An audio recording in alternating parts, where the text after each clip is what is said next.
नमस्कार। मध्य प्रदेश की बड़ी बहस में आपका स्वागत है। मैं हूं आपके साथ चारू कौशिक। आज की चर्चा एक ऐसे मुद्दे पर है जिसने सिर्फ मध्य प्रदेश की नहीं पूरे देश की राजनीति को गरमा दिया है।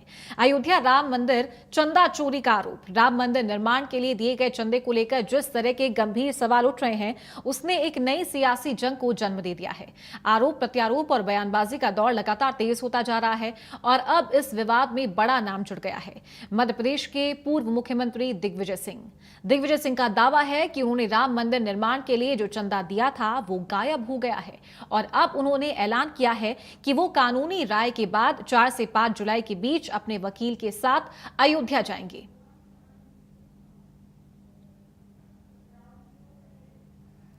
तो अयोध्या जाने की बात दिग्विजय सिंह ने कही है और इस कथित चंदा चोरी के खिलाफ एफआईआर दर्ज कराएंगे। इतना ही नहीं, दिग्विजय सिंह ने इस पूरे मामले में बीजेपी और आरएसएस पर भी गंभीर सवाल खड़े किए हैं। उन्होंने यहां तक आरोप लगाया है कि महाकाल लोक में भी गड़बड़ियां हुई है और राम मंदिर ट्रस्ट के गठन को लेकर भी उन्होंने पुरानी मांग दोहराई है कि नया ट्रस्ट बनाने के बजाय रामालय ट्रस्ट को पुनर्जीवित किया जाना चाहिए जिसमें सभी शंकराचार्य को शामिल किया जाता है।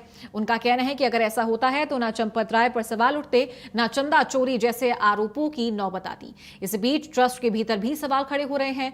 कुछ पदाधिकारियों के इस्तीफे की मांग हो रही है, लेकिन सभी पर एक जैसी कार्रवाई ना होने को लेकर भी चर्चा तेज है। और अब सबसे बड़ा सियासी बयान, दिग्विजय सिंह ने जनता से अपील की है कि वो अपने घरों पर बैनर लगाएं कि चंदा चोर मेरे घर में ना घुसे। अब सवाल यह है कि आरोप कितने गंभीर हैं।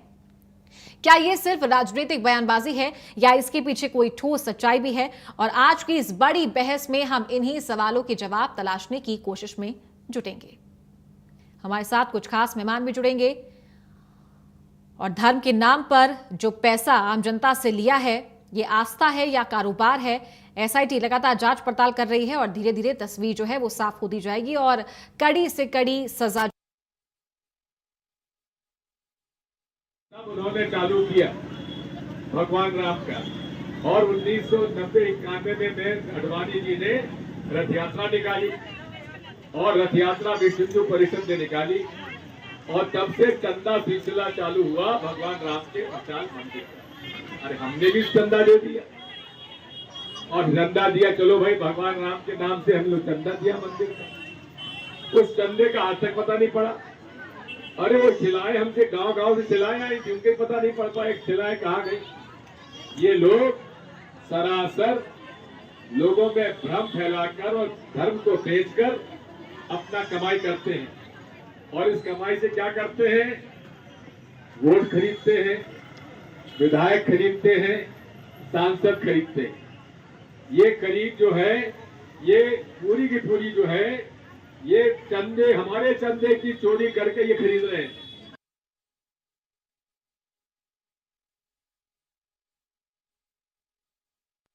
सामने आए हनुमानगढ़ी और गोरखनाथ मठ ने राम मंदिर की लड़ाई लड़ी। दिग्विजय सिंह ने कहा, ना तब वहां आरएसएस थी और ना तब वहां बीजेपी की पार्टी थी।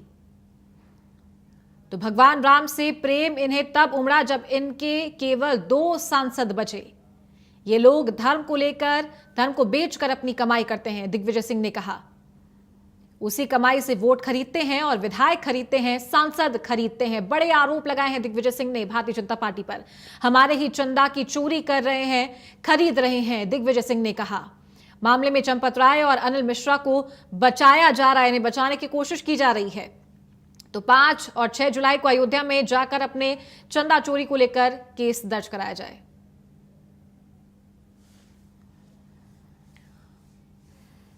और चलिए अब इसी पर चर्चा को आगे बढ़ाएंगे। हमारे साथ खास मेहमान जुड़ गए हैं। अनिल आनंद महाराज धर्म गुरु हमारे साथ जुड़ गए हैं, बहुत स्वागत है अनिल आनंद जी आपका। जितेंद्र चौहान प्रांत सह मंत्री वीएचपी हमारे साथ जुड़ गए हैं। रमेश शर्मा राजनीतिक विश्लेषक हमारे साथ जुड़ गए। आप तीनों का बहुत बहुत स्वागत है। तो अनिल आनंद जी, सबसे पहले मैं आपका रुख करना चाहूंगी। धर्म के नाम पर, आस्था के नाम पर आम जनता की आस्था के साथ ये बड़ा खिलवाड़ हुआ है। राम मंदिर यानी कि भगवान राम जिसके साथ में लोगों की आस्था इतनी गहरी है कि जब राम मंदिर का निर्माण हुआ, प्राण प्रतिष्ठा हुई, तो जो इमोशंस थे लोगों के वो बढ़ चढ़कर उमड़े थे, भीड़ जमा हुई थी अयोध्या में, लाखों का चंदा लोगों के द्वारा दिया जा रहा था, ये आस्था थी उनके दिल में। लेकिन अब ये जो मामला आया है सामने चंदा चोरी का, ये एक गहरी चोट है। किस तरीके से पूरे इस मामले को देखते हैं आप? देखिए, चंदा चोरी की गहरी चोट है, ये तो हम भी मानते हैं, लेकिन मैं उसके निष्कर्ष तक जाना चाहिए, इतना हल्ला नहीं मचाना चाहिए। हम भी मानते हैं कि चोरी हुई है और वहां के जो वर्कर्स थे, देखिए एक बात बताएं आपको कि किसी घर में जब चोरी होती है तो एक व्यक्ति करता है, सबको घसीटने की कोशिश की जाती है।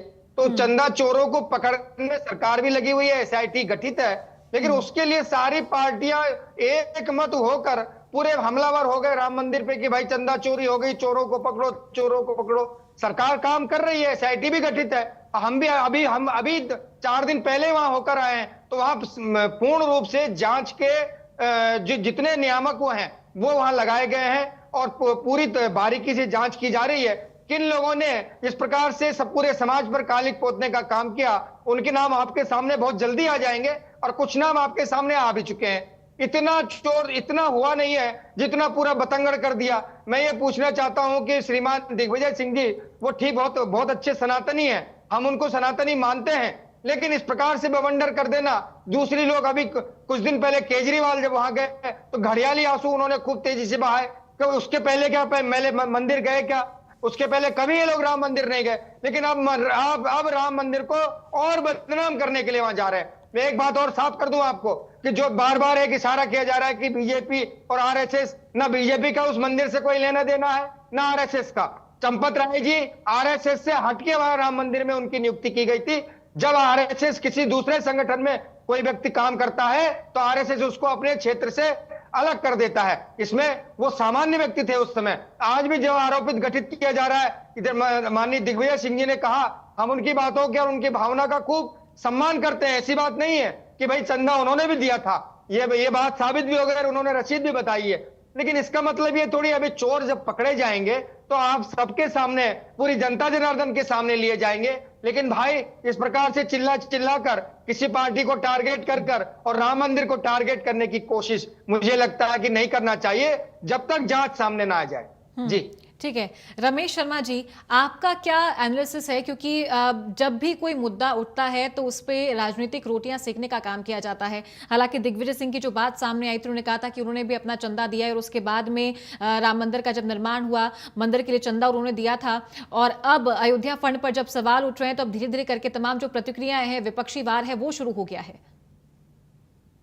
देखिए, मोटे तौर पर इसमें तो कोई शक नहीं कि वहां चोरी हुई है, ऐसा बकायदा योजना पूर्वायत किया गया है।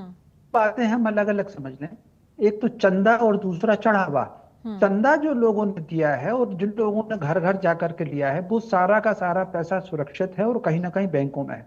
ये जो चोरी हुई है वो चढ़ावे में चोरी हुई है। चढ़ावा जो प्रतिदिन आता था और उसकी जो गिनती होती थी, उस कैमरे के पीछे खड़े होकर के योजना पूर्वक चढ़ावे में ही गिनती से चोरी हुई है। तीसरी बात, एक और बात यहाँ पर है कि जिन लोगों ने चोरी की है, निश्चित रूप से उनको कठोर दंड मिलना ही चाहिए और उनको कानून भी कठोर दंड देगा। कानून के अलावा कहीं ना कहीं सनातन संस्कृति की जो परंपरा है, कहीं ना कहीं दुनिया के दूसरी दुनिया में भी उनको भारी दंड मिलेगा। और चूंकि उन्होंने वाकई करोड़ों लोगों की आस्था पर चोट पहुंचाई है, इसका उनको दंड मिलेगा। लेकिन हमको एक बात समझना है, इस चोरी को राजनीतिक रूप दे करके चोरों को बच निकलने का रास्ता ना हो। कई बार किसी एक अपराधी है, उसके बजाय हम दूसरे को टारगेट करने लगे तो उस अपराधी लोगों की नजर से ओझल होता है और अपने बचाव के रास्ते ढूंढ लेता है। मैं समझता हूं राजनीति के बहुत मुद्दे हैं। ये सरकार जो गलतियां कर रही है उसकी तरफ अगर ध्यान चला जाएगा तो मैं समझता हूं उसका लाभ मिलेगा। यहाँ पर इस मंदे पर एक और बात, यहाँ मैं महाराज जी की बात का समर्थन करता हूँ कि दिग्विजय सिंह जी सनातनी है। मैं चूंकि उनके राघवगढ़ होकर के भी आया हूँ मंदिर वहां राघव जी का, लेकिन एक बात, कोई भी सनातनी दान दे करके, चढ़ावा कर दे करके उसका उल्लेख नहीं करता। दिग्विजय सिंह जी उल्लेख कर रहे हैं, उसके राजनीतिक कारण अपने हो सकते हैं और अगर वो जाकर के रिपोर्ट लिखाना चाहते हैं तो ये भी कानून सम्मत है, इसमें भी कोई दो राय नहीं। लेकिन कहीं ना कहीं एक और बात मैं जोड़ना चाहता हूँ, ये दुनिया संतुलन से चल रही है। चोर उस समय भी हुआ करते थे जब सतयुग था। आसुरी शक्तियां देवलोक में जाकर के क्या चोरी करती थी, डाके डालती थी, हमला भी करती थी।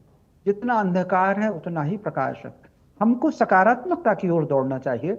और जितने लोग वहां पर चोर हैं, वो बल्कि इस घटना से सबक लेकर के न केवल अयोध्या बल्कि जो बड़े बड़े ट्रस्ट हैं और जिनमें आता है उसमें भी बहुत सावधानी बरतने की बहुत ज्यादा जरूरत है। क्योंकि सनातन परंपराओं पर जितना बाहर से हमला हो रहा है, उतना अगर भीतर से हमला होने लगेगा तो मैं समझता हूँ सनातन परंपरा की रक्षा कैसे होगी।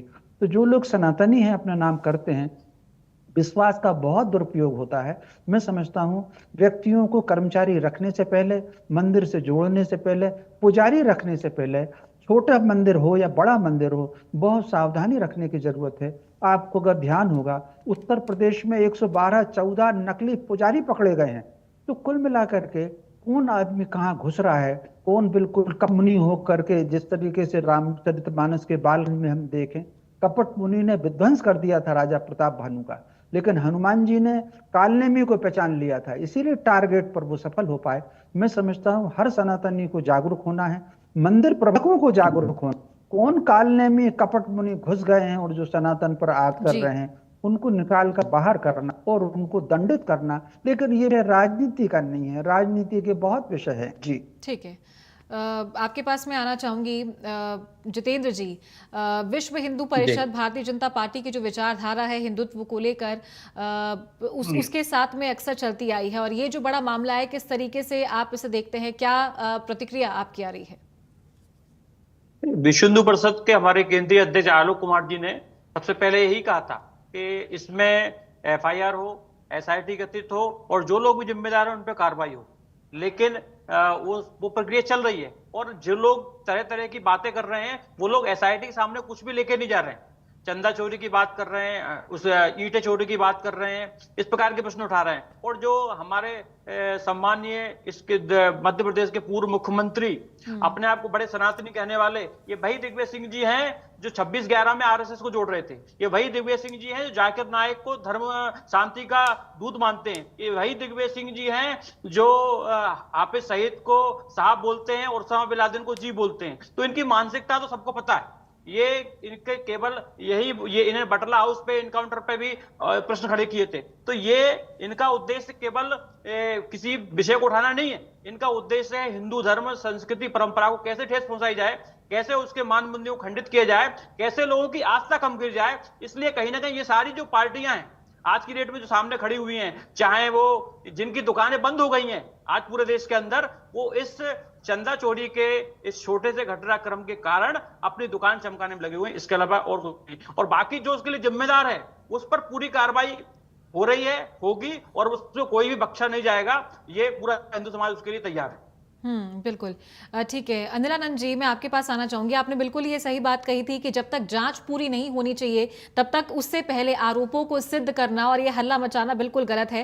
पहले जांच होनी चाहिए और जो दोषी पाए जाते हैं उनके ऊपर कड़ी सजा होनी चाहिए। लेकिन जिस तरीके से भारतीय जनता है, जो आस्था उनकी रहती है, उस पर ये एक वार है या एक तरीके से ठेस पहुंचने का ये एक बड़ा मुद्दा है। क्योंकि अभी जिस तरीके से रमेश जी ने कहा कि ये चंदा चोरी हुआ है, ये चंदा चोरी की घटना हुई है, तो क्या वाकई में इसे मुद्दा बनाया जा रहा है या फिर ये नैतिक पतन भी है? देखिए, अभी आदरणीय रमेश शर्मा जी ने विस्तार पूर्वक और बहुत, क्योंकि वो बहुत बुद्धिजीवी हैं, बारीकी से समझते हैं, उन्होंने विस्तार पूर्वक जो बात रखी, मैं उनका खूब सम्मान करता हूं। लेकिन इसमें जो आपने प्रश्न पूछा कि भाई ये जो चढ़ावा चोरी की जो बात आ रही है, इसको इतना बतंगड़ बनाया जा रहा है। जैसे अभी आदरणीय रमेश शर्मा जी ने भी कहा कि चढ़ावा चोरी हुआ है, चंदा चोरी नहीं हुआ, चंदे की तो रसीद दी जाती है। लेकिन आज मैं ये पूछना चाहता हूं कि चोरी हुई है, उस पर कार्रवाई हम भी चाहते हैं और आप भी चाहते हैं, हर सनातनी चाहता है। लेकिन ये जितने जो लोग जो अपने आप को सनातनी बताते हैं और बार बार मंदिर को टारगेट करने की कोशिश कर रहे हैं, ये क्यों नहीं समझ रहे हैं कि भाई हम बदनामी किसकी कर रहे हैं? हम अपनी बदनामी कर रहे हैं, हमारे राम की बदनामी कर रहे हैं। मैंने बार बार ये प्रश्न रख रहा हूं कि जिन लोगों ने आज तक उस भगवान मर्यादा पुरुषोत्तम राम जी के दर्शन नहीं करे, वो लोग आज चिल्ला चिल्ला के आंसू बहा रहे हैं। भाई उनको, मुझे तो अगर मैं ये कह दूं कि उनको कोई अधिकार नहीं है आंसू बहाने का, भाई मंदिर सुरक्षा के घेरे में है और चोरों को पकड़ने के लिए SIT, और उससे अगर हम तो ये कहते हैं कि अगर उनको SIT पे भरोसा नहीं है वो बहुत बड़ी संस्था है, तो आपके पास कोई एजेंसी हो उसको ले आओ, उससे जांच करा लेते हैं भाई। लेकिन इस प्रकार से मुंह भर भर के मंदिर को बदनाम करने की कोशिश ना करें, क्योंकि पहले ही काफी इन्होंने, मैं अगर जो लोग इस प्रकार के प्रश्न उठाने की कोशिश करते हैं तो मैं उनसे एक सर्टिफिकेट मांगने की बात करूंगा कि उस समय जब राम जी के केस हम लोग लड़ रहे थे, हमारे पूरे सनातनी राम जी के पक्ष में केस लड़ रहे थे, तो क्या आवश्यकता थी एक विशेष पार्टी को अपने 18 वकील खड़े करने के लिए? और मैं ये प्रमाणित करके बता दूंगा कि उसमें कौन कौन वकील थे और वो किस पार्टी के सदस्य थे, उस पार्टी में मंत्री भी थे, लेकिन वो राम मंदिर के खिलाफ केस लड़ रहे थे। और आज वही लोग, उनको मौका मिल गया है कि भैया राम मंदिर को फिर से किस प्रकार से बदनाम किया जाए, ताकि जो दूसरे जो गैर सनातनी लोग हैं उनके सामने हम लोग फिर से हीरो कैसे बन जाए। ये मेरा हाथ जोड़कर निवेदन है उन लोगों से कि आप भी सनातनी हैं और सनातन की लाज को उगाड़ने की कोशिश न कर रहे हैं, सनातन की लाज को ढकी रहने दीजिए, क्योंकि जब भी कोई घड़ा फूटता है तो अपने घर के ही उससे फूटता है। इसलिए मेरा उनके लिए ये हिदायत है जी। बिल्कुल रमेश जी, अब ये जो मुद्दा उठा है, क्या इससे धार्मिक संस्थानों में जो ट्रांसपेरेंसी है, जो पारदर्शिता है, वो अब बड़ा राजनीतिक मुद्दा बन सकती है आने वाले दिनों में? ये निश्चित रूप से, क्योंकि विपक्ष की कुछ पार्टियां, समाजवादी पार्टी, आम आदमी पार्टी, कांग्रेस के लोग, क्योंकि इनको असफलताएं क्योंकि चुनाव में मिल रही हैं, तो इनको किसी ना किसी मुद्दे की तो तलाश थी ही, तो स्वाभाविक से एक अच्छा मुद्दा मिल गया है। और दूसरी, इसमें कोई शक नहीं कि इस समय कहीं ना कहीं कुछ भी हो, उसकी क्रेडिट किसी को दी जाए या ना दी जाए, लेकिन पिछले आप 12-15 वर्षों में देखेंगे तो भारत सनातन की एक कहीं ना कहीं एक लहर सी आई हुई है। सनातन की लहर का आना और भाजपा का जीतना कहीं ना कहीं एक हो सकता है, संयोग हो सकता है, या इसके पीछे कोई कारण भी हो सकता है। तो कहीं ना कहीं लोगों को लगता है इस पर संघ को लेकर के, भाजपा को लेकर के ये लगातार हमले किए जा रहे हैं। स्वामी जी ने बिल्कुल सही कहा है कि सनातन संस्कृति के राजनीति को लेकर के सनातन संस्कृति पर हमले ना हो, मंदिर जो आज के केंद्र हैं उन पर प्रश्न न उठाए जाएं। सनातनी लोग, सनातनियों के आस्था केंद्र पिछले 1.5 वर्षों से भारत में लांछित हो रहे हैं, भावनाएं आहत हो रही हैं।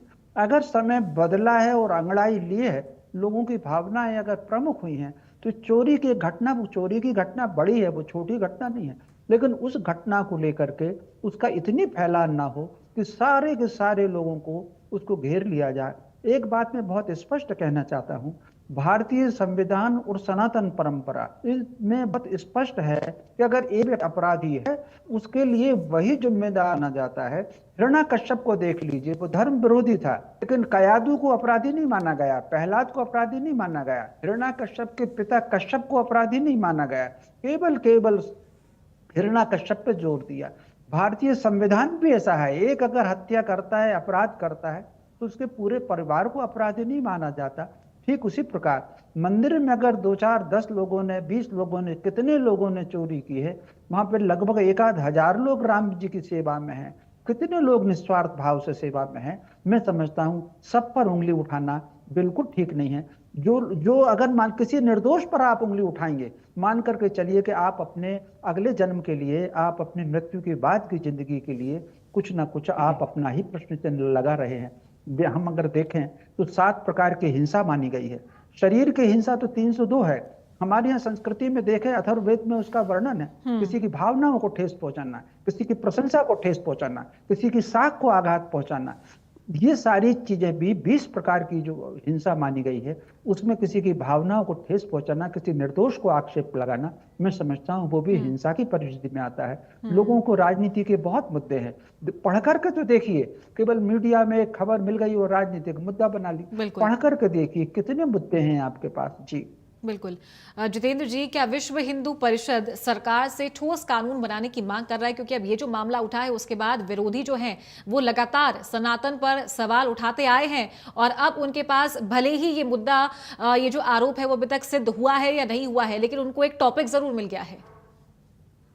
तो विश्व हिंदू परिषद ने पिछले वर्षों से ही एक अभियान शुरू किया था कि जितने भी मंदिर है हमारे, वो मंदिर सरकारों के अधिग्रहण से फ्री मुक्त होकर एक व्यवस्थित योजनाबद्ध तरीके से एक संस्था को जाएं, ऐसा आह्वान किया था। और इसलिए उसमें सभी प्रकार के ऐसे जानकार लोग रहे, तो कहीं ना कहीं एक जो अभी जो घटना घटी है, इस घटना से कहीं ना कहीं सबक लेकर उसमें क्या क्या कमियां रही उन चीजों को भी विश्व हिंदू परिषद अध्ययन कर रहा है, ताकि इस प्रकार का संस्था खड़ी हो। क्योंकि हिंदू धर्म समाज का पैसा हिंदू धर्म समाज के लिए लगना चाहिए, ना कि सरकार की ऐसी कामों में जो सबके लिए अलग प्रकार से आए। लेकिन अन्य जो पंथ हैं उनका पैसा उनके काम के लिए आता है, मस्जिदों का पैसा हो, चर्च का पैसा हो, वो उन्हीं के समाज के लिए आ रहा है। लेकिन हिंदू समाज का पैसा सभी के लिए बांटा जा रहा है, जबकि वो हिंदू समाज का पैसा हिंदू धर्म आस्था के लिए दिया गया है, ना कि किसी सरकारी काम के लिए। तो इसलिए विश्व हिंदू परिषद ने ये पूरा एक ड्राफ्ट तैयार किया है, जिसके लिए राज्यपालों से भी मिले हैं, सांसदों से, भविष्य में सांसद विधायकों से मिले, और आगे चल के उसके लिए और प्रक्रिया, ताकि एक ऐसा तंत्र बन जाए जिससे हमारी मंदिर व्यवस्था जो केवल आस्था और उसका नहीं, साथ साथ शैक्षणिक का भी स्थान है। हमारे पुराने समय के जो मंदिर थे वो हमारे स्वास्थ्य के केंद्र थे, शिक्षा के केंद्र थे, सभ्यता के केंद्र थे, संस्कृति के केंद्र थे, केवल पूजा पद्धति उसके नहीं थे, साथ साथ इन सब केंद्र से ऐसे केंद्र डेवलप करने की जो एक पद्धति है उसको पूरा विश्व हिंदू परिषद आगे कर रहा है और उसको योजना में आगे लेके आएगा। बिल्कुल। अनिलानंद जी, लगातार जनता की तरफ से भी अब ये सवाल उठने लगे हैं कि जो दान हो रहा है मंदिरों में उसे पूरी तरीके से सार्वजनिक किया जाए, और समय समय पर, एनुअली नहीं, मतलब वार्षिक नहीं, बल्कि समय समय पर जो ऑडिट है वो करनी चाहिए। तो क्या इससे अब ये साफ तौर पर सामने आने लगी है ये बात कि जो श्रद्धालु है उनकी आस्था का विश्वास जीतना एक बार फिर से बड़ा मुद्दा हो गया है और ये काफी ज्यादा जरूरी हो गया है? बिल्कुल सही बात है कि जो लोग आवाज उठा रहे हैं उनकी बात का खूब सम्मान करते हैं, क्योंकि हिंदू सनातनी एक साधारण भाव से वो दान करता है, और मात्र सनातन धर्म में ही दान की प्रथा है, और उस दान से सारे मनुष्यों में, सारे जीव जंतुओं का कल्याण किया जाता है। तो उन लोगों का पूरा अधिकार है इस विषय पे चिंतन करने का और चिंता करने का। हम लोग भी आह्वान कर रहे हैं, हमारे जितने भी मठ मंदिर और हमारे जितने संगठन हैं उन लोगों को हम लोग भी आह्वान कर रहे हैं कि जो दान आ रहा है उसको डिजिटलाइजेशन किया, मतलब डिजिटल किया जाए, ताकि डिजिटल करने में ये होता है कि उस दान की पारदर्शिता उसमें बनी रहती है। किसी प्रकार के ये जो इस प्रकार से जो धर्म विरोधी लोग हैं कम से कम ये उंगली उठाने से बच जाएंगे। तो इसलिए हम सभी लोगों को आह्वान कर रहे हैं कि उसको डिजिटल कर दिया जाए। मंदिर में जो भी दान आ रहा है तो कम से कम इस प्रकार से, जिस प्रकार के आप देखिए कि कितनी 500 साल की, 550 साल की तपस्या के बाद मंदिर का निर्माण हुआ, भगवान राम अपनी जगह पे विराजे, और उसके बाद इस प्रकार को आरोपों की झड़ी जो लगाई जा रही है, इससे हमें भी बड़ा कष्ट होता है। लेकिन हाँ, हो सकता है कि हम लोगों में कई कमजोरियां हो, तो उन कमजोरियों को हम लोग धीरे धीरे दूर करने की कोशिश कर रहे हैं। मुझे उम्मीद है सारे मठ मंदिर के अध्यक्षों से, महंतों से, कि इसको वो बहुत जल्दी डिजिटल कर देंगे। जी चलिए, ठीक है, बहुत बहुत शुक्रिया अनिलानंद महाराज जी, जितेंद्र चौहान जी और रमेश जी, आप तीनों का हमारे साथ जुड़ने के लिए, इस बड़ी बहस में शामिल होने के लिए और